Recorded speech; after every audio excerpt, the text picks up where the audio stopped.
दोस्तों, जो लोग यूपीएसआई की तैयारी कर रहे हो या फिर जिन लोग का यूपीएसआई का एग्जाम होने वाला है, तो उनके लिए आज का वीडियो बहुत ही ज़्यादा इम्पोर्टेंट होने वाला है, क्योंकि आज हम कंप्लीट करने वाले हैं संपूर्ण जीके जीएस प्लस आपका करंट अफेयर का 1000 क्वेश्चन। 1000 क्वेश्चन आज हम कंप्लीट करेंगे संपूर्ण जीके जीएस प्लस आपका करंट अफेयर। इस लेक्चर में आपका जीके जीएस का जितने सारे क्वेश्चन हैं उन सभी क्वेश्चन को इसी सिंगल वीडियो में कंप्लीट करने वाले हैं। और मैं आपको गारंटी देता हूं, जो लोग ये मेरा पूरा लेक्चर देखेंगे, एक सिंगल क्वेश्चन क्लास से बाहर नहीं आएगा और आपको यूट्यूब पर किसी का भी लाइव लेक्चर या फिर मैराथन देखने की रिक्वायरमेंट नहीं होगी। This is my guarantee to you. और जिन लोग को इसका नोट्स चाहिए तो मात्र आपको 99 रुपया में इसका संपूर्ण जीके जीएस प्लस आपका करंट अफेयर का पूरा नोट्स 99 रुपया मिल जाएगा। नोट्स को खरीदने के लिए आपको मात्र 99 रुपया गूगल पेमेंट करना है और पेमेंट करने के बाद इसी नंबर के व्हाट्सएप पे इसका स्क्रीनशॉट भेज देना है और आपको व्हाट्सएप पे लिखना है कि हमको यूपीएसआई का जीके जीएस संपूर्ण नोट्स चाहिए। तो आपको वहां पे आपको कंप्लीट यूपीएसआई के लिए संपूर्ण जीके जीएस प्लस आपका करंट अफेयर का नोट्स मिल जाएगा। तो चलिए क्लास को स्टार्ट करते हैं बिना किसी देर किए। देखिए, यहाँ पे आपका टॉपिक वाइज जो भी आपका जीके जीएस है, सब्जेक्ट है, तो आपका यहाँ पे subject wise, index wise, set wise, module wise आपका पूरा का पूरा यहाँ पे कंप्लीट कराया जाएगा इसी सिंगल वीडियो में। देखिए, पहला आपका इंडेक्स है, पहला आपका सेट है, इंडेक्स है या फिर मॉड्यूल है, जिसमें हम कंप्लीट करेंगे भारतीय इतिहास, भारतीय संविधान, फिर यहाँ पे भारतीय राजनीति, उसके बाद भूगोल, उसके बाद अर्थव्यवस्था, उसके बाद विज्ञान में आपका हो गया फिजिक्स, केमिस्ट्री, बायोलॉजी, फिर यहाँ पे समान विज्ञान और यहाँ पे जो भी आपका करंट अफेयर हो गया, इन सभी को कंप्लीट करने वाले हैं। उसके बाद आपका यहाँ हो गया यूपी रिलेटेड क्वेश्चन और यहाँ पे जो भी आपका योजनाएं हैं, प्लानिंग है और जो भी आपका महत्वपूर्ण दिवस है, इन सभी को कंप्लीट करने वाले हैं। अब देखिए, यहाँ पे सबसे पहले आपका स्टार्ट होता है भारतीय इतिहास। अब यहाँ पे सबसे पहला क्वेश्चन है, सिंधु घाटी सभ्यता का सबसे बड़ा नगर कौन सा था? तो वो आपका है मोहनजोदाड़ो। हड़प्पा सभ्यता किस नदी के किनारे बसी है? तो रावी नदी के किनारे बसी है। वेदों की रचना किस भाषा में हुई है? तो वेदों की रचना हुई है संस्कृत भाषा में। सबसे प्राचीन वेद कौन सा है? तो सबसे प्राचीन वेद है वो है ऋग्वेद। एक बार फिर से बोलता हूँ, सिंधु घाटी सभ्यता का सबसे बड़ा नगर कौन सा है? तो मोहनजोदाड़ो। हड़प्पा सभ्यता किस नदी के किनारे बसी है? तो रावी नदी की। वेदों की रचना किस भाषा में हुई थी? संस्कृत भाषा में। सबसे प्राचीन वेद कौन सा है? तो सबसे प्राचीन वेद है वो है ऋग्वेद। आर्यों का मुख्य व्यवसाय क्या था? तो आर्यों का मुख्य व्यवसाय था वो है पशुपालन। बौद्ध धर्म के संस्थापक कौन थे? तो बौद्ध धर्म के संस्थापक थे गौतम बुद्ध। अब देखिए, गौतम बुद्ध को ज्ञान की प्राप्ति कहाँ हुई थी? तो गौतम बुद्ध को ज्ञान की प्राप्ति हुई थी बोध गया में। अब यहाँ पे आपका अगला क्वेश्चन है कि जैन धर्म के 24वें तीर्थकार कौन थे? तो उनका नाम है महावीर स्वामी। महावीर स्वामी का जन्म कहाँ हुआ था? तो कुंडग्राम में, यानी कि वैशाली में हुआ था। अगला क्वेश्चन, मौर्य साम्राज्य की स्थापना किसने की थी? तो मौर्य साम्राज्य की स्थापना की थी चंद्रगुप्त मौर्य। अगला क्वेश्चन, चंद्रगुप्त मौर्य के गुरु कौन थे? तो चंद्रगुप्त मौर्य के गुरु थे जिनका नाम है चाणक्य। अशोक किस वंश से संबंधित था? तो अशोक संबंधित थे मौर्य वंश से। अब यहाँ पे आपका अगला क्वेश्चन है, कलिंग युद्ध कब हुआ था? तो कलिंग युद्ध हुआ था 261 ईसा पूर्व। अशोक ने किस धर्म को अपनाया था? तो अशोक ने बौद्ध धर्म को अपनाया था। गुप्त वंश का संस्थापक कौन था? तो गुप्त वंश का संस्थापक था श्रीगुप्त। समुद्रगुप्त को किस नाम से जाना जाता है? तो समुद्रगुप्त को भारत का नेपोलियन इस नाम से जाना जाता है। अगला क्वेश्चन, आर्यभट्ट किस काल के थे? तो आर्यभट्ट थे गुप्त काल के थे। नालंदा विश्वविद्यालय की स्थापना किसने की थी? तो कुमारगुप्त ने। चरक किस क्षेत्र से संबंधित था? तो चरक था आयुर्वेद से। पाटलिपुत्र वर्तमान में किस नाम से जाना जाता है? तो पटना के नाम से जाना जाता है। अब यहाँ पे आपका स्टार्ट हो गया मध्यकालीन भारत। दिल्ली सल्तनत का संस्थापक कौन था? तो कुतुबुद्दीन ऐबक। कुतुबुद्दीन ऐबक। कुतुब मीनार का निर्माण किसने शुरू किया था? तो कुतुब मीनार का निर्माण शुरू किया था कुतुबुद्दीन ऐबक। इल्तुतमिश किस वंश से बिलोंग करता है? तो गुलाम वंश से संबंधित था। अब यहाँ पे आपका अगला क्वेश्चन है कि अलाउद्दीन खिलजी किस वंश का शासक था? तो खिलजी वंश का शासक था। बाजार नियंत्रण नीति किसने शुरू की थी? तो अलाउद्दीन खिलजी ने ही सबसे पहले बाजार नियंत्रण नीति शुरू की थी। तुगलक वंश का संस्थापक कौन था? तो गयासुद्दीन तुगलक। गयासुद्दीन तुगलक। अगला क्वेश्चन, विजयनगर साम्राज्य की स्थापना किसने की थी? तो उसका नाम है हरिहर और यहाँ पे बुक्का। बहुत ही इंपॉर्टेंट क्वेश्चन है कि विजयनगर साम्राज्य की स्थापना किसने की थी? तो हरिहर और यहाँ पे बुक्का ने। अब यहाँ पे आपका अगला क्वेश्चन है कि बाबर ने भारत में मुगल साम्राज्य की स्थापना कब की थी? तो बाबर ने भारत में मुगल साम्राज्य की स्थापना की थी 1526 ईस्वी में। पानीपत का प्रथम युद्ध किन के बीच हुआ था? तो बाबर के बीच में और यहाँ पे इब्राहिम लोदी के बीच में। अकबर के 9 रत्नों में से एक कौन सा था? तो उसका नाम है Birbal. Din i Ilahi, this is the very very most important question. Din i इलाही की स्थापना किसने की थी? तो अकबर ने। ताजमहल का निर्माण किसने करवाया था? तो ताजमहल का निर्माण करवाया था शाहजहां ने। औरंगजेब का असली नाम क्या था? तो औरंगजेब का असली नाम था मुहीउद्दीन। मुहीउद्दीन। अब यहाँ पे आपका स्टार्ट होता है आधुनिक भारत। 1857 की क्रांति की शुरुआत कहाँ से हुई थी? सबसे पहले तो मेरठ से हुई थी। 1857 की क्रांति में झांसी की रानी कौन थी? तो उसका नाम है लक्ष्मीबाई। अब यहाँ पे आपका अगला क्वेश्चन है, इंडियन नेशनल कांग्रेस यानी कि आईएनसी, भारतीय राष्ट्रीय कांग्रेस की स्थापना कब हुई थी? तो हुई थी 1885 में। 1885 में। कांग्रेस के प्रथम अध्यक्ष कौन थे? उनका नाम है WC बनर्जी। कांग्रेस के प्रथम अध्यक्ष कौन थे? WC बनर्जी। अब देखिए यहाँ पे आपका अगला क्वेश्चन है कि असहयोग आंदोलन कब शुरू हुआ था? तो असहयोग आंदोलन शुरू हुआ था 1920 में। नमक सत्याग्रह कब हुआ था स्टार्ट? 1930 में। भारत छोड़ो आंदोलन कब स्टार्ट हुआ था? तो 1942 में। भारत स्वतंत्र कब हुआ था? तो 15 अगस्त 1947। 15 अगस्त 1947। भारत के प्रथम प्रधानमंत्री कौन थे? तो भारत के प्रथम प्रधानमंत्री का नाम है पंडित जवाहरलाल नेहरू। भारतीय संविधान कब लागू हुआ था? तो 26 जनवरी 1950 को। भारतीय संविधान कब लागू हुआ था? तो 26 जनवरी 1950 को। संविधान सभा के अध्यक्ष कौन थे? उनका नाम है डॉक्टर राजेंद्र प्रसाद। भारतीय संविधान के निर्माता किसे कहा जाता है? तो उनका नाम है doctor Bhimrao Ambedkar. And this is the very very most important. अब यहाँ पे आपका अगला इंडेक्स स्टार्ट होता है। मैंने आपसे बताया कि आपका पूरा question index wise, module wise divide किया गया है आपके सब्जेक्ट के हिसाब से। अब देखिए यहाँ पे आपका इंडेक्स पार्ट नंबर 2 है और इसमें हम कंप्लीट करने वाले हैं संविधान के निर्माण के बारे में, संविधान के विशेषता के बारे में, संविधान के मौलिक अधिकार के बारे में, और यहाँ पे नीति निर्देशक तत्व के बारे में, राष्ट्रपति के बारे में, और यहाँ पे उपराष्ट्रपति के बारे में, प्रधानमंत्री के बारे में, और यहाँ पे काउंसिल ऑफ मिनिस्टर यानी कि मंत्री परिषद के बारे में, और यहाँ पे जो भी आपका पार्लियामेंट है उसके बारे में, और यहाँ पे न्यायपालिका के बारे में। तो ये आपका है अगला मॉड्यूल, अगला इंडेक्स का पार्ट नंबर 2। अब देखिए सभी लोग प्लीज कमेंट करके बताइए कि आपका क्लास कैसा लगा, देखने के बाद कैसा फील हुआ, कंटेंटेबल है या फिर नहीं है।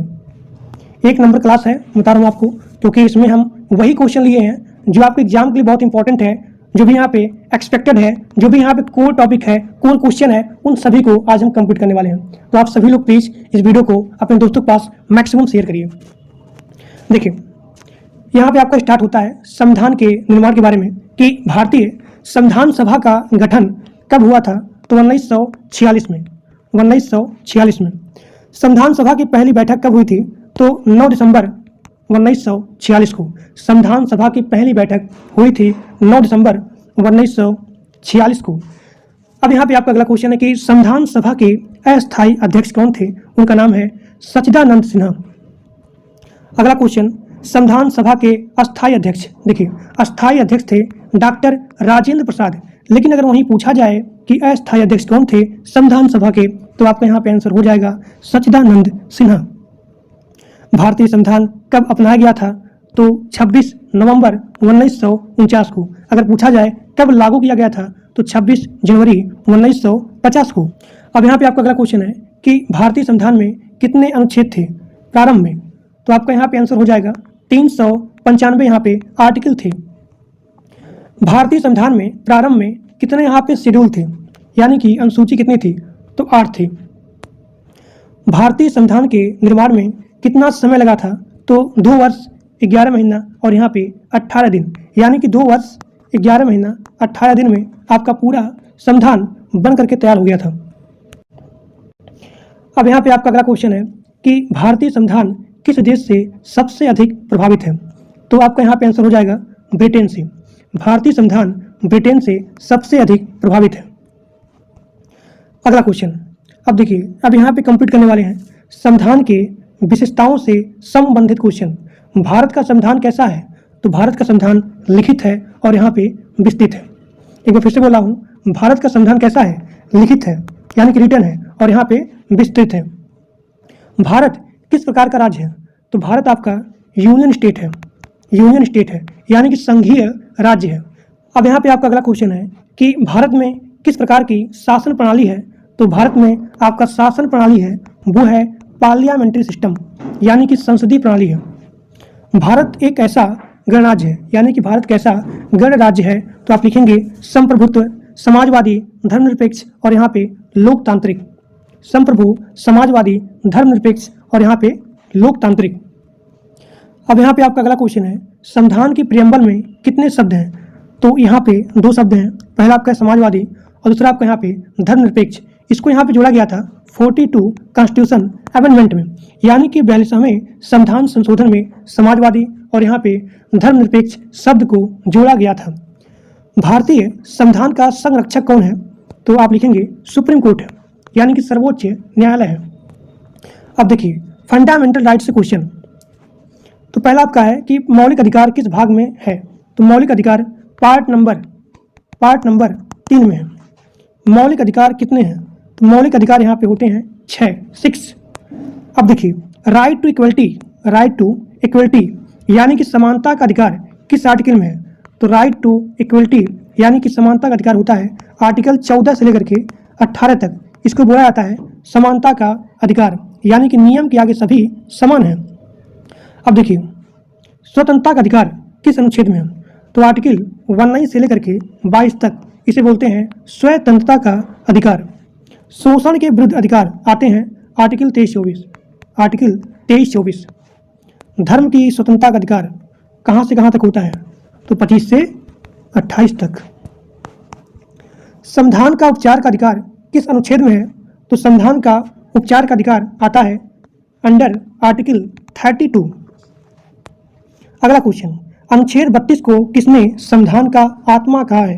ये क्वेश्चन बहुत इंपॉर्टेंट है and these are the maximum time repeated in your previous exam कि आर्टिकल 32 को किसने संविधान की आत्मा कहा है? तो आप लिखेंगे डॉक्टर भीमराव अंबेडकर आर्टिकल 32 को भारतीय संविधान का आत्मा कहा है। ठीक, अब देखिए अगला क्वेश्चन, डीपीएसपी से यानी कि नीति निदेशक तत्व से क्वेश्चन। नीति निदेशक तत्व की ये आपका पार्ट है, किस पार्ट के अंदर आता है? Directive principle of state of policy, यानी कि नीति निदेशक तत्व किस भाग में है? तो भाग नंबर 4। कहाँ से लिया गया है? नीति निदेशक तत्व किस देश से लिया गया है? तो आयरलैंड से। आयरलैंड से। समान कार्य के लिए समान वेतन, यानी कि समान काम करेंगे तो आपको यहाँ पे समान वेतन मिलेगा बिना किसी भेदभाव के। तो यह जो है किससे संबंधित है? तो नीति निदेशक तत्व से। नीति निदेशक तत्व से। अब यहाँ पे आपका अगला क्वेश्चन है कि पंचायत राज किस अनुच्छेद से संबंधित है? तो आप लिखेंगे आर्टिकल 40। आर्टिकल 40 से संबंधित है पंचायत राज सिस्टम। अब देखिए राष्ट्रपति एवं उपराष्ट्रपति से संबंधित प्रश्न, जैसे कि आपका पहला हो गया कि भारत के राष्ट्रपति का चुनाव कौन करता है? तो निर्वाचक मंडल। एक बार फिर से बोला हूँ कि भारत के जो प्रेसिडेंट हैं, राष्ट्रपति हैं, उनका चुनाव कौन करता है? तो आप लिखेंगे निर्वाचक मंडल। राष्ट्रपति का कार्यकाल यानी कि टेन्योर कितना होता है? तो 5 साल होता है। राष्ट्रपति बनने के लिए आपका मिनिमम एज कितना होना चाहिए? 35 साल होना चाहिए। अब यहाँ पे आपका अगला क्वेश्चन है कि भारत के प्रथम राष्ट्रपति कौन थे? तो डॉक्टर राजेंद्र प्रसाद। उपराष्ट्रपति का चुनाव कौन करता है? तो संसद के दोनों सदन।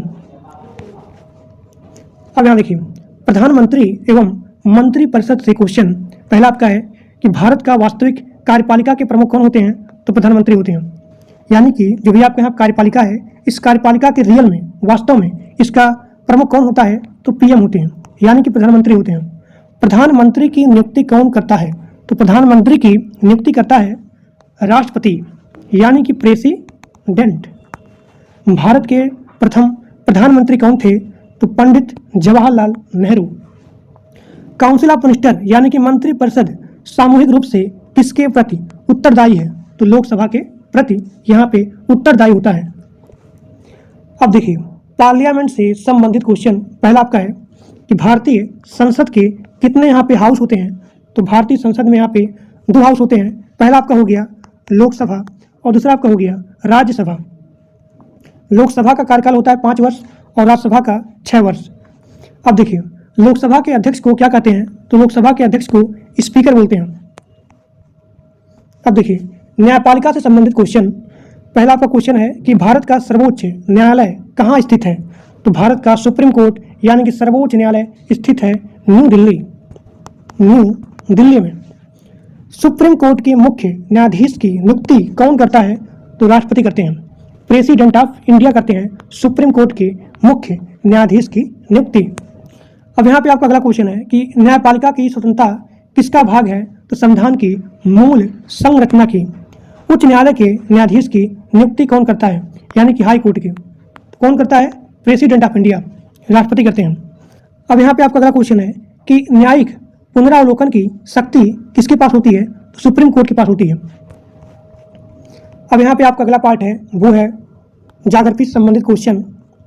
यहाँ पे हम लोग पढ़ने वाले हैं ज्योग्राफी में ब्रह्मांड एवं सौरमंडल के बारे में, फिर यहाँ पे पृथ्वी और उसकी संरचना के बारे में, भारत के भौतिक भूगोल के बारे में और यहाँ पे विश्व भूगोल के बारे में, नदियाँ, पर्वत, क्लाइमेट, इन सभी को हम यहाँ पे पार्ट नंबर 3 में पढ़ने वाले हैं। देखिए, पहला आपका है ब्रह्मांड एवं सौरमंडल से संबंधित प्रश्न। पहला क्वेश्चन है कि सौरमंडल का केंद्र कौन होता है? तो सौरमंडल का केंद्र है सूर्य। सौरमंडल का सबसे बड़ा ग्रह कौन सा होता है? तो सौरमंडल का सबसे बड़ा ग्रह होता है गुरु यानी कि बृहस्पति। पृथ्वी को नीला ग्रह क्यों कहा जाता है? क्योंकि यहाँ पे जल की मात्रा ज़्यादा होती है।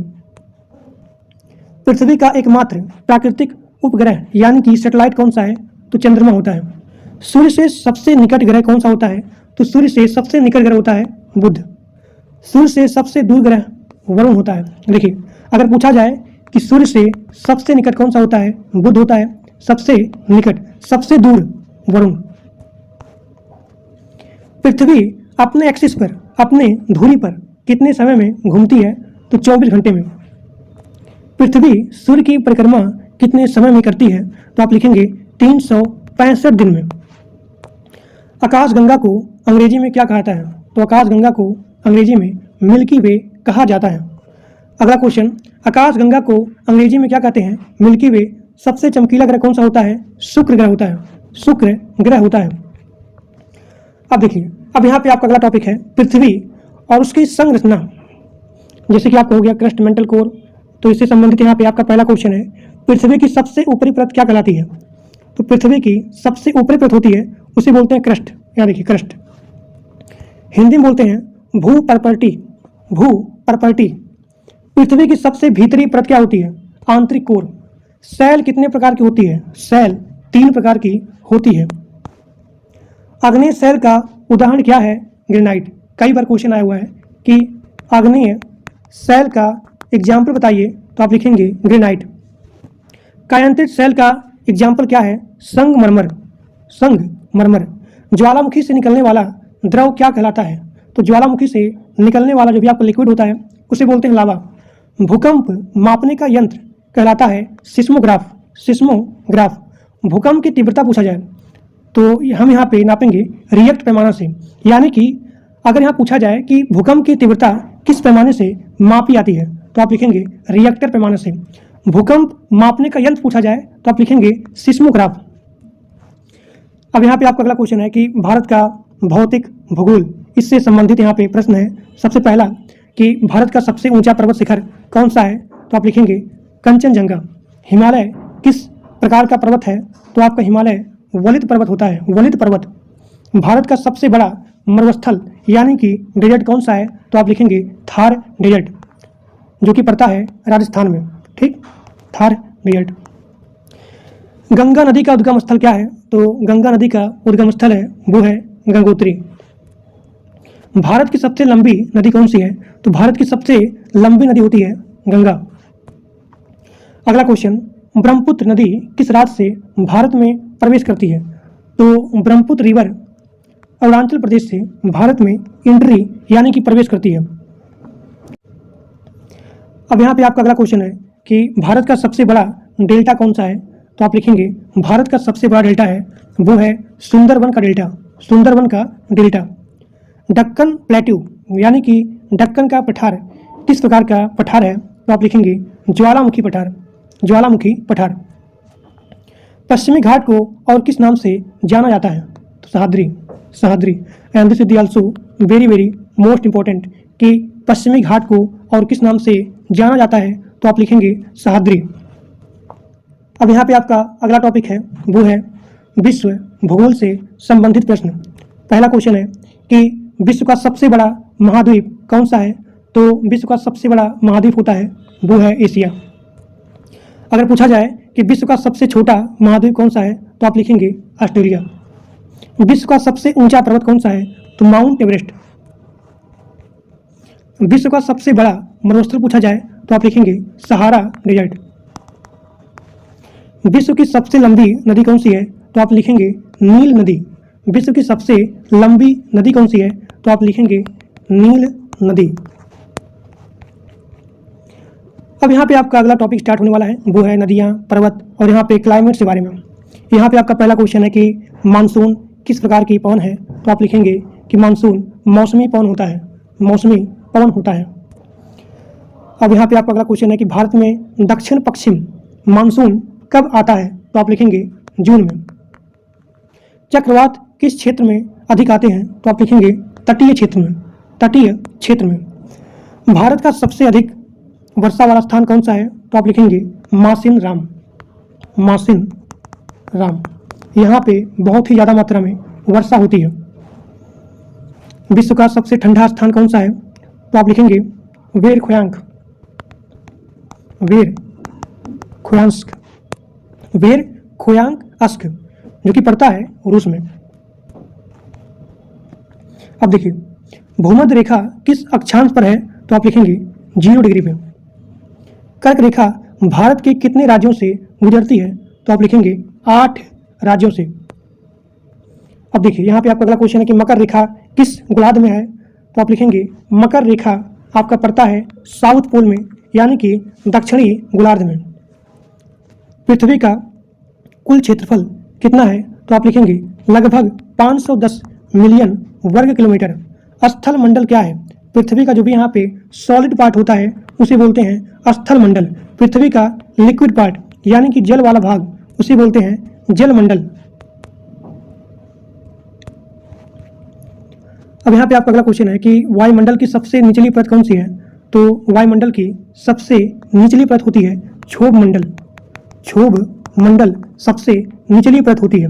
ओजोन परत किस परत में पाई जाती है, बहुत इंपॉर्टेंट है, तो ओजोन परत पाई जाती है समताप मंडल में। यहाँ देखिए समताप मंडल में पाई जाती है ओजोन परत, ओजोन परत। हरित क्रांति का संबंध किससे है, तो आप लिखेंगे हरित क्रांति का संबंध होता है कृषि उत्पादन वृद्धि से, कृषि उत्पादन वृद्धि से। एक बार फिर से बोल रहा हूँ क्योंकि बहुत इंपॉर्टेंट है कि हरित क्रांति का संबंध किससे है, तो आप लिखेंगे कृषि उत्पादन वृद्धि से। चाय उत्पादन में भारत का प्रमुख राज्य कौन सा है, तो आप लिखेंगे असम है। चाय उत्पादन में भारत का प्रमुख राज्य है वो है असम।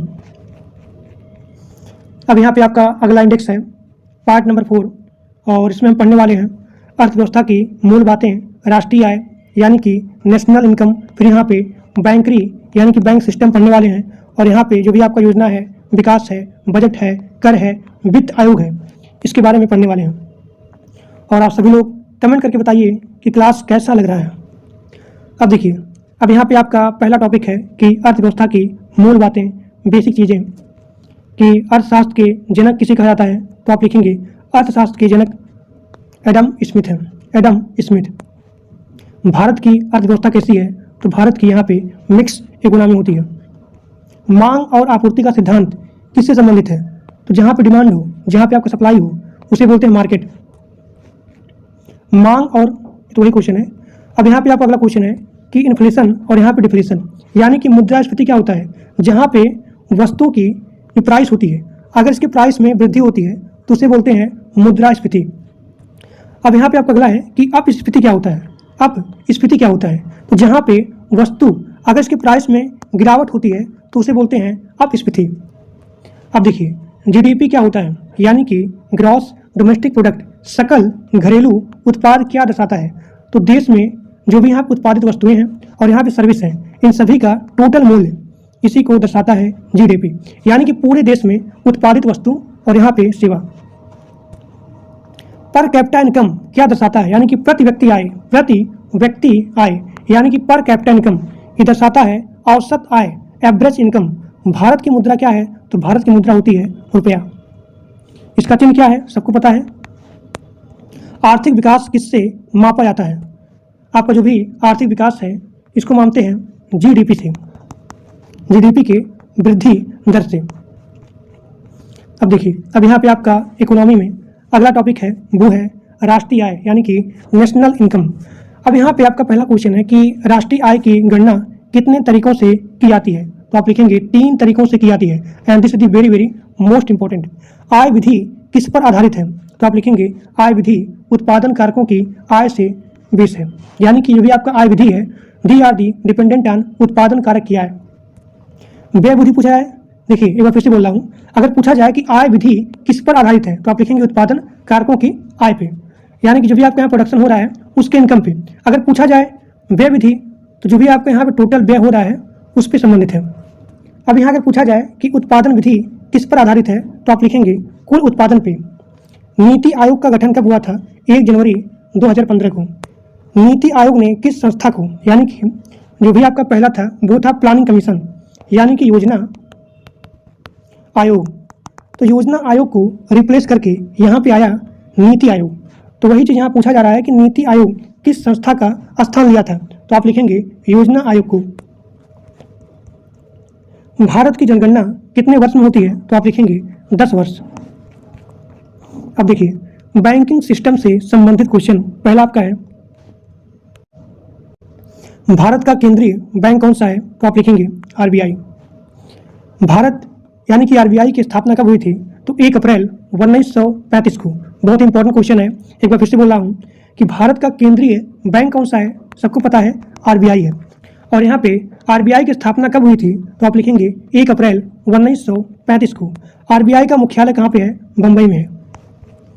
नोट जारी करने का अधिकार किसके पास है, आरबीआई के पास है। बैंक राष्ट्रीयकरण कब हुआ था सबसे पहले, तो 1969 में। अब यहाँ पे आपका अगला क्वेश्चन है कि भारत का सबसे बड़ा सार्वजनिक बैंक कौन सा है, तो आप लिखेंगे एसबीआई, यानी कि भारतीय स्टेट बैंक। आईएफएससी कोड का उपयोग किसके लिए होता है, तो बैंक ट्रांजैक्शन के लिए यहाँ पे हम लोग यूज करते हैं आईएफएससी कोड।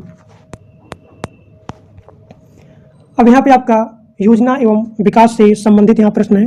पहला क्वेश्चन है कि 5 ईयर प्लानिंग यानी कि 5 वर्षीय योजना का आरंभ कब हुआ था, तो आप लिखेंगे 1951 को। हरित क्रांति किससे संबंधित है, तो कृषि से, एग्रीकल्चर से। श्वेत क्रांति दुग्ध उत्पादन से। ऑपरेशन फ्लड संबंधित है दूध उत्पादन से। मेक इन इंडिया का योजना कब शुरू हुआ था, तो 2014 को। डिजिटल इंडिया अभियान शुरू हुआ था 2015 को।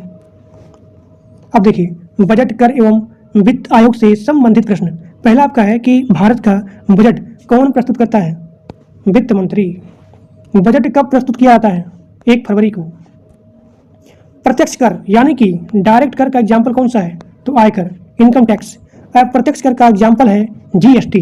जीएसटी कब लागू हुआ था, तो 1 जुलाई 2017 को। 1 जुलाई 2017 को लागू हुआ था जीएसटी।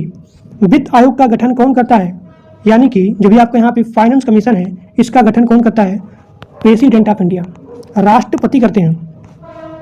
भारत में कितने वित्त आयोग बन चुके हैं? तो आप लिखेंगे 15 वित्त आयोग बन चुके हैं। 15वें वित्त आयोग के अध्यक्ष कौन थे? तो आप लिखेंगे एन.के. सिंह, एन.के. सिंह। मुद्रा योजना किससे संबंधित है? तो आप लिखेंगे लघु उद्योग ऋण से, लघु उद्योग ऋण से संबंधित है। एक नंबर का आपको क्लास चल रहा है और जो लोग पूरा लेक्चर देखेंगे मैं आपको गारंटी देता हूँ एक सिंगल क्वेश्चन क्लास से बाहर नहीं आएगा, this my guarantee to you. और जो लोग पूरा लेक्चर देखोगे मैं आपको गारंटी देता हूँ कि आपको किसी का भी लाइव लेक्चर मैराथन ये वो देखने की रिक्वायरमेंट नहीं पड़ेगी। अगला क्वेश्चन, प्रधानमंत्री जन धन योजना कब शुरू हुआ था? तो 2014 में। यह FDI का फुल फॉर्म क्या होता है? Foreign direct investment. अगला क्वेश्चन, सेबी का मुख्य कार्य क्या होता है? शेयर बाजार नियंत्रण करना, शेयर बाजार नियंत्रण करना। शेयर बाजार का प्रमुख सूचकांक कौन सा है? Sensex, Sensex. राष्ट्रीय स्टॉक एक्सचेंज, राष्ट्रीय स्टॉक एक्सचेंज कब स्थापित हुआ था? तो आप लिखेंगे 1992 को।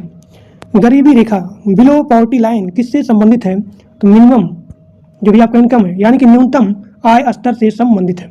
मनरेगा कब शुरू हुआ था? 2005 में। भारत में सबसे अधिक रोजगार किस क्षेत्र में है? तो आप लिखेंगे कृषि में।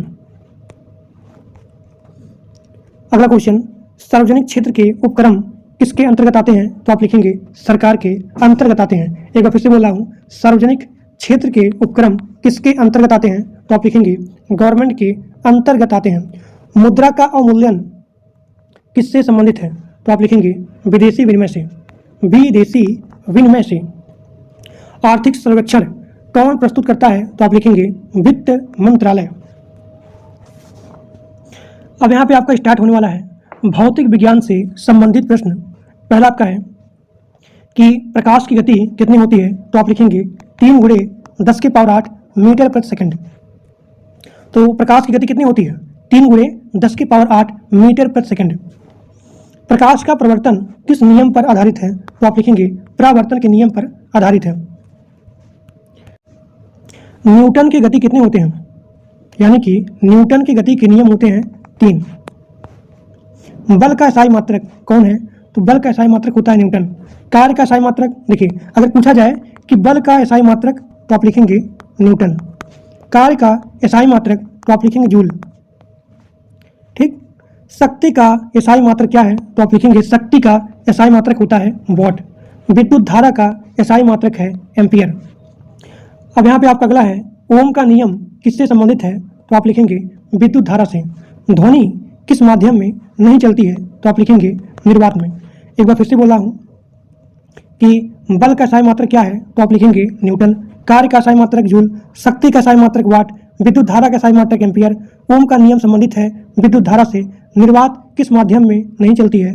सॉरी, ध्वनि जो है किस माध्यम में नहीं चलती है? तो आप लिखेंगे निर्वात में। अब यहाँ पे आपका अगला क्वेश्चन है गुरुत्वाकर्षण का नियम किसने दिया था? तो आप लिखेंगे आइजैक न्यूटन ने, आइजैक न्यूटन ने। अब यहाँ पे आपका स्टार्ट होता है रसायन विज्ञान से संबंधित क्वेश्चन। यहाँ पे आपका पहला क्वेश्चन है आवर्त सारणी के जनक कौन है? तो आप लिखेंगे मेंडलीव। जल का रासायनिक सूत्र सबको पता है H2 है। सोडियम का रासायनिक प्रतीक क्या होता है? Na होता है। सोना का रासायनिक प्रतीक क्या है? तो सोना का रासायनिक प्रतीक होता है Au। अम्ल का स्वाद कैसा होता है? खट्टा होता है। क्षार का स्वाद, तो क्षार का स्वाद होता है कड़वा। क्षार का स्वाद कड़वा होता है और अम्ल का खट्टा होता है। लाल लिटमस नीला कब होता है? तो जो भी आपका लाल लिटमस है वो क्षार में नीला हो जाता है। pH स्केल की सीमा क्या है? तो 0 से 14 तक। ऑक्सीजन की खोज किसने की थी? तो ऑक्सीजन की खोज की थी प्रिस्टली ने। अगला क्वेश्चन LPG का मुख्य घटक क्या है? तो LPG का मुख्य घटक होता है ब्यूटेन। जो इंपॉर्टेंट है मैं आपको वही करवा रहा हूँ और इतना अगर आप पढ़ते हैं मैं आपको गारंटी देता हूँ इससे बाहर एक सिंगल क्वेश्चन नहीं आएगा। अब यहाँ पे आपका स्टार्ट होने वाला है वो है बायोलॉजी से यानी कि जीव विज्ञान से संबंधित क्वेश्चन। पहला आपका है कि मानव हृदय में कितने कक्ष होते हैं? तो मानव हृदय में 4 कक्ष होते हैं। रक्त का लाल रंग किसके कारण होता है? तो आप लिखेंगे हीमोग्लोबिन के कारण होता है। रक्त का लाल रंग किसकी वजह से होता है, किसकी कारण से होता है, तो आप लिखेंगे हीमोग्लोबिन। मानव शरीर की सबसे बड़ी ग्रंथि कौन सी है, तो आप लिखेंगे यकृत यानी कि लीवर। अब देखिए यहाँ पे आपका अगला क्वेश्चन है कि मानव शरीर की सबसे बड़ी हड्डी कौन सी होती है, तो मानव शरीर की सबसे बड़ी हड्डी है उसे बोलते हैं फीमर। डीएनए का पूरा नाम क्या है, deoxyribonucleic acid, deoxyribonucleic acid. DNA का फुल फॉर्म होता है प्रकाश संश्लेषण किसमें होता है, क्लोरोफिल्म होता है, क्लोरोफिल्म में होता है। विटामिन सी की कमी से कौन सा रोग होता है, स्कर्वी रोग होता है। अब यहाँ पे आपका अगला क्वेश्चन है विटामिन डी की कमी से कौन सा रोग होता है, तो आप लिखेंगे रिकेट्स। रक्तचाप मापने का यंत्र क्या है, तो आप लिखेंगे स्फेग्मोमैनोमीटर, स्फेग्मोमैनोमीटर। अगला क्वेश्चन है इंसुलिन किस ग्रंथि से निकलता है, तो आप लिखेंगे इंसुलिन अग्नाशय ग्रंथि से निकलता है। श्वसन क्रिया में ऑक्सीजन लिया जाता है, श्वसन क्रिया में कौन सी गैस ली जाती है, तो आप लिखेंगे ऑक्सीजन। मानव शरीर में रक्त की मात्रा कितनी होती है, लगभग 5 लीटर। मानव मस्तिष्क का सबसे बड़ा भाग कौन सा होता है, तो आप लिखेंगे सेरिब्रम। पाचन की क्रिया कहाँ शुरू होती है, तो आप लिखेंगे मुख से। हड्डियों की कुल संख्या कितनी है, तो हड्डियों की कुल संख्या होती है 206। पौधों में जल का परिवहन किससे होता है, तो आप लिखेंगे जाइलम से, जाइलम से। रक्त के कितने समूह होते हैं, तो आप लिखेंगे रक्त के 4 समूह होते हैं। यहाँ पे आपका अगला क्वेश्चन है मलेरिया किससे फैलता है, तो आप लिखेंगे मादा एनीफ्लीज मच्छर की वजह से। टीबी किस अंग को प्रभावित करता है, तो आप लिखेंगे फेफड़े को प्रभावित करता है। मानव शरीर की सबसे छोटी हड्डी कौन सी है, तो आप लिखेंगे स्टेप्स। किस विटामिन की कमी से रक्तौंधी होता है, तो आप लिखेंगे विटामिन ए की कमी से रक्तौंधी होता है। रक्त का थक्का किसके कारण बनता है, तो आप लिखेंगे प्लेटलेट्स के कारण। शर्करा का पाचन क्रिया किस एंजाइम से होता है, तो आप लिखेंगे एमाइलेज से। पौधों का भोजन कहाँ बनता है, तो आप लिखेंगे पत्तियों में। मानव शरीर का सामान्य तापमान कितना होता है, 98.6 फ़ारेनहाइट। आरबीसी का पूरा नाम क्या होता है, तो आप लिखेंगे आरबीसी का पूरा नाम होता है रेड ब्लड सेल। डब्ल्यूबीसी का पूरा नाम क्या है, वाइट ब्लड सेल। इंसान की आंख में छवि कहाँ बनती है, तो आप लिखेंगे रेटिना में। फेफड़ों की संख्या कितनी होती है, तो फेफड़ों की संख्या होती है 2। हृदय की धड़कन प्रति मिनट औसतन कितनी बार धड़कती है, तो आप लिखेंगे 72 बार। कौन सा विटामिन रक्त के थक्के में सहायक होता है, तो आप लिखेंगे विटामिन के की वजह से। जो भी आपका ब्लड है वो यहाँ पे थक्का बन जाता है। एड्स किस वायरस से होता है, तो आप लिखेंगे HIV से एड्स होता है। पोलियो किससे प्रभावित करता है, यानी कि जो भी आपका पोलियो है वो किसको जो है प्रभावित करता है, तो आप लिखेंगे तंत्रिका तंत्र को। शरीर में ऊर्जा का मुख्य स्रोत क्या है, तो आप लिखेंगे शरीर में ऊर्जा का जो आपका मुख्य स्रोत होता है वो होता है कार्बोहाइड्रेट। किडनी का मुख्य कार्य क्या होता है, तो आप लिखेंगे रक्त को शुद्ध करना। मानव शरीर का सबसे कठोर भाग क्या है, तो आप लिखेंगे दांत का एनामेल। त्वचा का रंग किस पर निर्भर करता है, तो आप लिखेंगे मेलानिन। देखिए मेलानिन। अगला क्वेश्चन धूम्रपान से कौन सा रोग होता है, तो आप लिखेंगे फेफड़ों का कैंसर। अगला क्वेश्चन मांसपेशियों में दर्द किस अम्ल से होता है, तो मांसपेशियों में दर्द होता है लैक्टिक एसिड की वजह से। मानव शरीर में सबसे छोटी कोशिका कौन सी होती है, तो आप लिखेंगे शुक्राणु। अब यहाँ पे आपका अगला पार्ट है जिसमें हम पढ़ने वाले हैं यूपी रिलेटेड क्वेश्चन, यानी कि उत्तर प्रदेश से संबंधित प्रश्न। इसमें हम सबसे पहले पढ़ेंगे यूपी का सामान्य परिचय, नदियाँ एवं भूगोल, इतिहास एवं आंदोलन, सांस्कृतिक, यहाँ पे जो भी आपका सांस्कृतिक है, तीर्थ स्थल है, प्रशासन एवं वर्तमान तथ्य के बारे में। यहाँ पे आपका पहला क्वेश्चन है उत्तर प्रदेश की राजधानी क्या है, तो आप लिखेंगे लखनऊ। अब यहाँ पे सबसे इंपॉर्टेंट है जो कि यूपी रिलेटेड जितने सारे एग्जाम हैं सब में पूछा जाता है कि उत्तर प्रदेश का गठन कब हुआ था, तो आप लिखेंगे 24 जनवरी 1950 को, 24 जनवरी 1950 को। उत्तर प्रदेश का पुराना नाम क्या है, तो आप लिखेंगे उत्तर प्रदेश का पुराना नाम है संयुक्त प्रांत। अगला क्वेश्चन उत्तर प्रदेश का राज्य पशु क्या है, तो आप लिखेंगे बारहसिंघा। उत्तर प्रदेश का राज्य पक्षी क्या है, तो आप लिखेंगे सारस। उत्तर प्रदेश का राज्य पक्षी क्या है, तो आप लिखेंगे सारस। उत्तर प्रदेश का राज्य वृक्ष क्या है? तो आप लिखेंगे अशोक। उत्तर प्रदेश का राज्य वृक्ष क्या है? तो आप लिखेंगे अशोक। उत्तर प्रदेश का राज्य पुष्प क्या है? तो आप लिखेंगे पलाश। पलाश। अगला क्वेश्चन, उत्तर प्रदेश का सबसे बड़ा जिला क्षेत्रफल में कौन सा है? तो आप लिखेंगे लखीमपुर खीरी। लखीमपुर खीरी।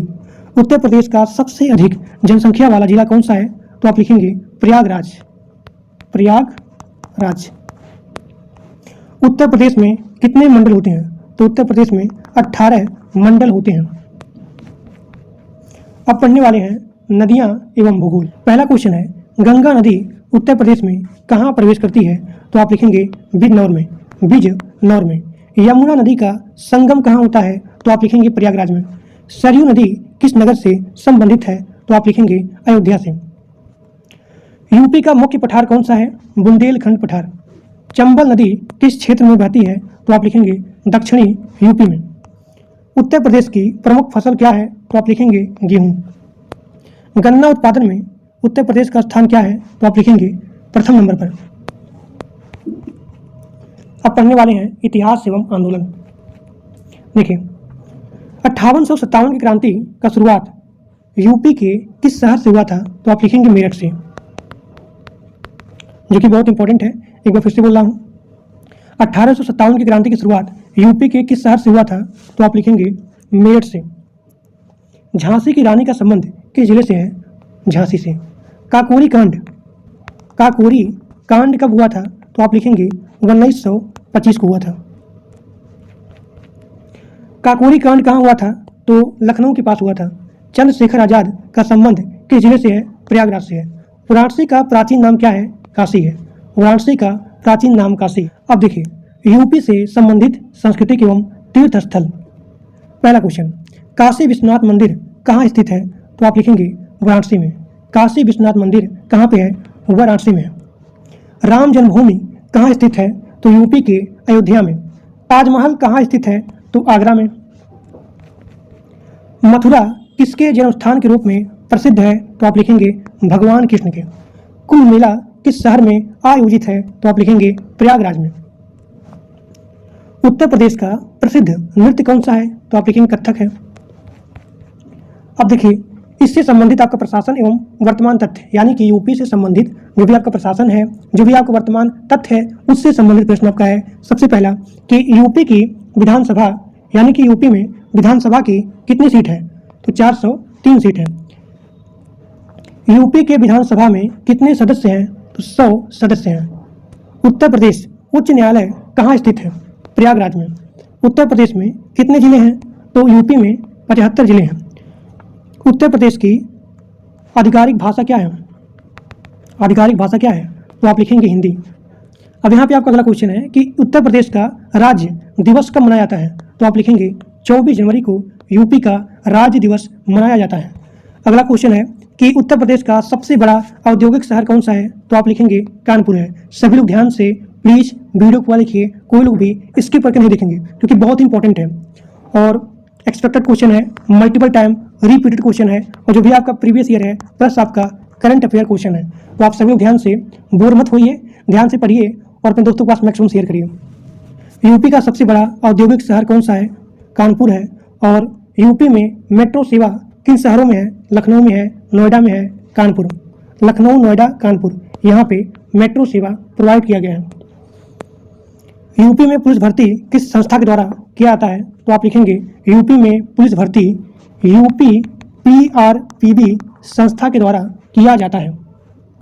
यूपी PRPB का पूरा नाम क्या है? तो आप लिखेंगे उत्तर प्रदेश पुलिस भर्ती एवं प्रोन्नति बोर्ड। उत्तर प्रदेश का राज्य खेल कौन सा है? तो आप लिखेंगे हॉकी है। उत्तर प्रदेश का सबसे बड़ा एयरपोर्ट कौन सा है? तो आप लिखेंगे चौधरी चरण सिंह एयरपोर्ट। एक बार फिर से बोल रहा हूँ क्योंकि बहुत इंपॉर्टेंट है कि उत्तर प्रदेश का सबसे बड़ा एयरपोर्ट कौन सा है? तो आप लिखेंगे चौधरी चरण सिंह एयरपोर्ट। अलीगढ़ किस उद्योग के लिए प्रसिद्ध है? तो आप लिखेंगे ताला उद्योग के लिए। फिरोजाबाद किस उद्योग के लिए प्रसिद्ध है? तो आप लिखेंगे कांच उद्योग के लिए। भदोही किसके लिए संबंधित है?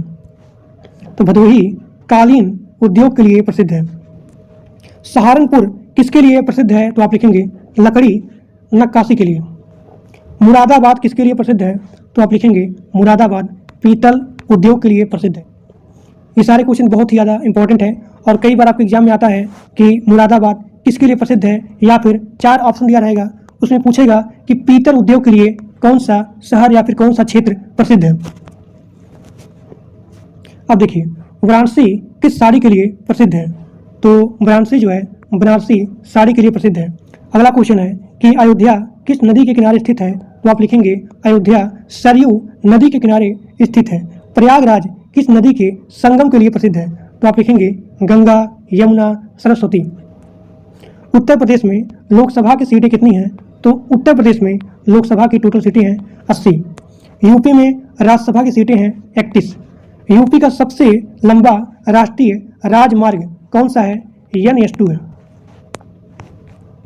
उत्तर प्रदेश में कुल तहसीलें लगभग कितनी होती हैं?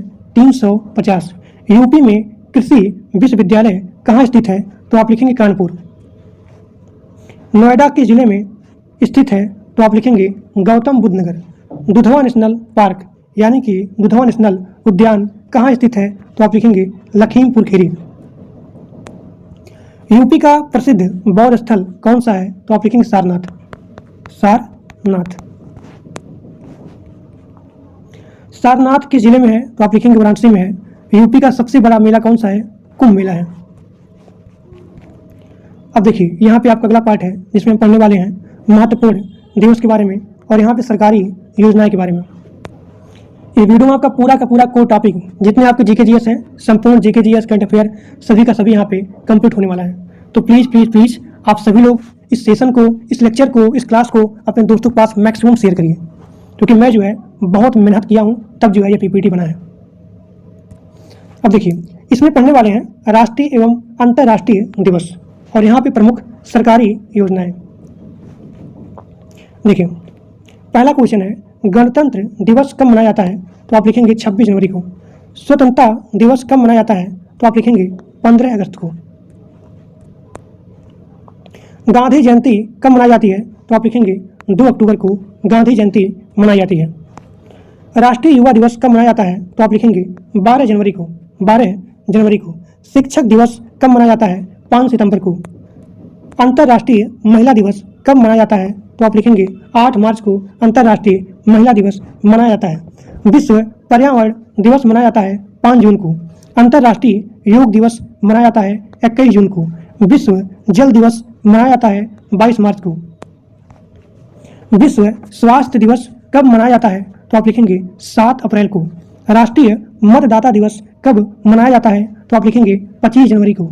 बाल दिवस कब मनाया जाता है? तो आप लिखेंगे 14 नवंबर को बाल दिवस मनाया जाता है।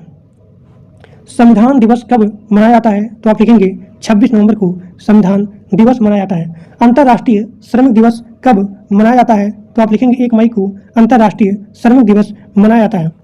अब यहाँ पे आपका अगला क्वेश्चन है राष्ट्रीय विज्ञान दिवस कब मनाया जाता है? तो आप लिखेंगे 28 फरवरी को राष्ट्रीय विज्ञान दिवस मनाया जाता है। अगला क्वेश्चन विश्व मानवाधिकार दिवस कब मनाया जाता है? तो आप लिखेंगे 10 दिसंबर को विश्व मानवाधिकार दिवस मनाया जाता है। राष्ट्रीय खेल दिवस 29 अगस्त को मनाया जाता है। विश्व जनसंख्या दिवस 11 जुलाई को मनाया जाता है। विश्व जनसंख्या दिवस 11 जुलाई को मनाया जाता है। राष्ट्रीय एकता दिवस 31 अक्टूबर को मनाया जाता है। राष्ट्रीय एकता दिवस 31 अक्टूबर को मनाया जाता है। अंतर्राष्ट्रीय शांति दिवस कब मनाया जाता है? तो आप लिखेंगे 21 दिसंबर को। 21 दिसंबर को अंतर्राष्ट्रीय शांति दिवस मनाया जाता है। अब यहाँ पे आपका अगला टॉपिक है जिसमें हम पढ़ने वाले हैं प्रमुख सरकारी योजनाओं से संबंधित प्रश्न। पहला क्वेश्चन प्रधानमंत्री आवास योजना कब शुरू हुई थी? तो आप लिखेंगे 2015 को प्रधानमंत्री आवास योजना शुरू किया गया था। 2015 को। आयुष्मान भारत योजना कब शुरू हुआ था? तो आप लिखेंगे 2018 को। 2018 को। स्वच्छ भारत मिशन कब शुरू हुआ था? तो आप लिखेंगे 2 अक्टूबर 2014 को स्वच्छ भारत मिशन शुरू हुआ था। एक बार फिर से बोल रहा हूँ, प्रधानमंत्री आवास योजना 2015 को शुरू, आयुष्मान भारत योजना 2018 को, स्वच्छ भारत मिशन 2 अक्टूबर 2014 को। बेटी बचाओ बेटी पढ़ाओ योजना शुरू हुआ था 2015 को। अब यहाँ पे आपका अगला क्वेश्चन है कि प्रधानमंत्री जन धन योजना कब शुरू हुआ था? तो 2014 को। थोड़ा सा एक बात यहाँ पे याद आ गया, बेटी बचाओ बेटी पढ़ाओ। अब यहाँ पे आपका अगला क्वेश्चन है कि उज्ज्वल योजना किससे संबंधित है? तो आप लिखेंगे गैस कनेक्शन से। मुद्रा योजना किससे संबंधित है? लघु ऋण से। प्रधानमंत्री किसान सम्मान निधि कब शुरू हुआ था? 2019 को। डिजिटल इंडिया अभियान कब शुरू हुआ था? 2015 को। स्टार्टअप इंडिया कब शुरू हुआ था? 2016 को। स्किल इंडिया मिशन कब शुरू हुआ था? 2015 को। तो स्टार्टअप इंडिया 2016 को, स्किल इंडिया 2015 को। अटल पेंशन योजना 2015 को शुरू हुआ था। प्रधानमंत्री फसल बीमा योजना 2016 को शुरू हुआ था। मेक इन इंडिया अभियान 2014 को शुरू हुआ था। राष्ट्रीय पोषण मिशन 2018 को शुरू हुआ था। जल जीवन मिशन 2019 को यहाँ पे शुरू हुआ था। प्रधानमंत्री सुरक्षा बीमा योजना 2015 को शुरू हुआ था। प्रधानमंत्री जीवन ज्योति बीमा योजना 2015 को शुरू हुआ था। वन नेशन, यहाँ देखिए, one nation one ration card योजना किससे संबंधित है? तो राशन वितरण से संबंधित है। एक बार फिर से बोल रहा हूँ, one nation one ration card योजना संबंधित है राशन वितरण से। नमामि गंगे परियोजना किससे संबंधित है? गंगा सफाई से। अब यहाँ पे आपका अगला क्वेश्चन है कि प्रधानमंत्री ग्राम सड़क योजना कब शुरू हुआ था? तो 2000 में। राष्ट्रीय ग्रामीण आजीविका मिशन कब शुरू हुआ था? 2011 को। अमृत योजना किससे संबंधित है? शहरी विकास से। स्वदेश दर्शन योजना किससे संबंधित है? पर्यटन विकास से। सौभाग्य योजना किससे संबंधित है? तो आप लिखेंगे बिजली कनेक्शन से। आयुष्मान भारत योजना का दूसरा नाम क्या है? तो आप लिखेंगे प्रधानमंत्री जन आरोग्य योजना।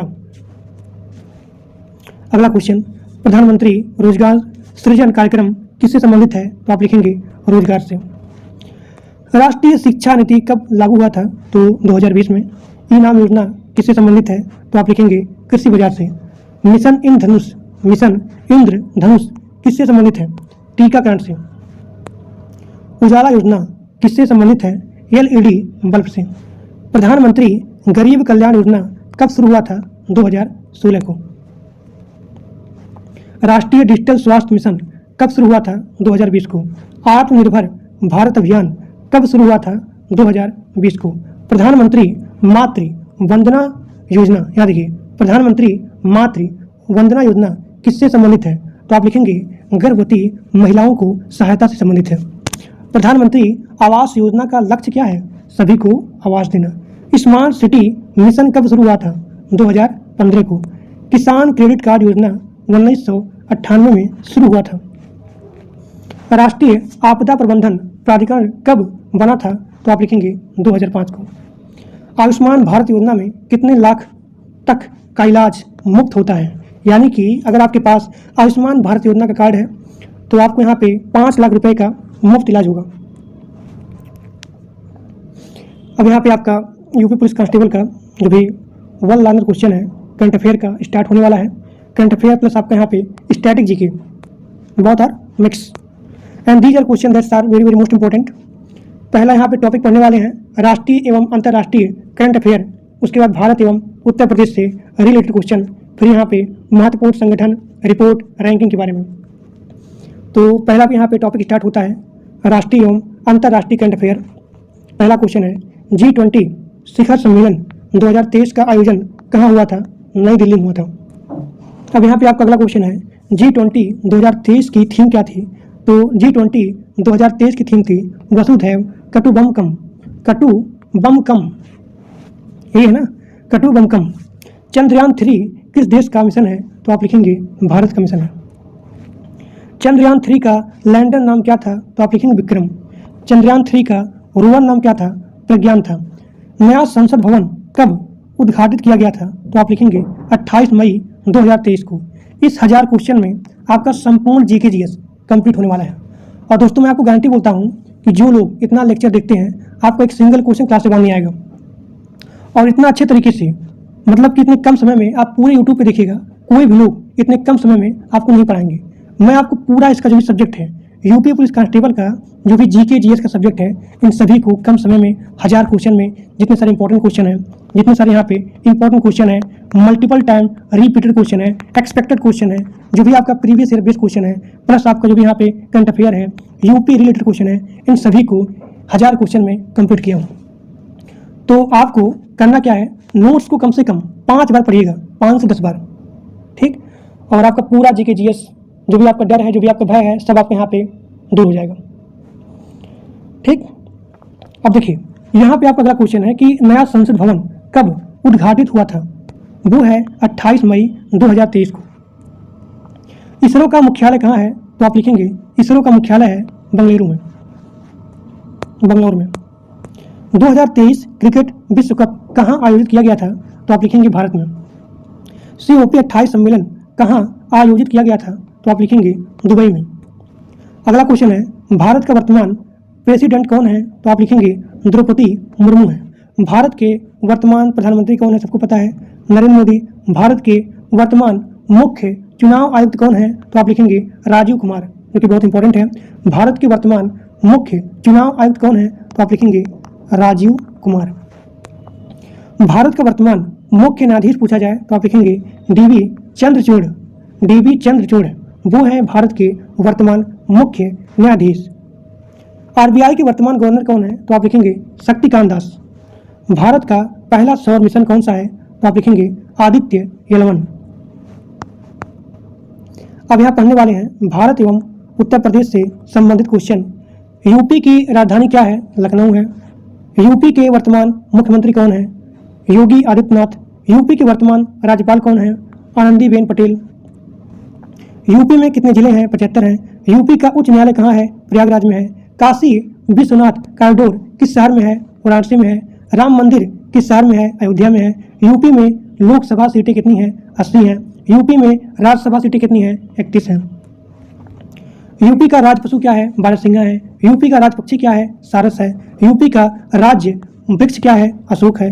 यूपी का राज्य पुष्प क्या है, तो आप लिखेंगे पलाश है। यूपी में सबसे लंबी नदी कौन सी है, गंगा नदी है।